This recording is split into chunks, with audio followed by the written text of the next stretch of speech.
আপনার চেতনা কি শুধু আপনার, নাকি আপনি, আমি, আমরা সবাই একটা বিশাল চেতনার অংশ মাত্র? চিন্তার দরজা খুলে দিচ্ছে অভিজ্ঞতার আলোকে।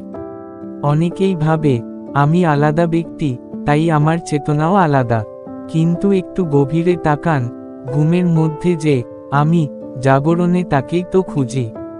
চেতনা কোথা থেকে আসে? বেদ উপনিষদ বলে, চেতনা আলাদা নয়, একটাই।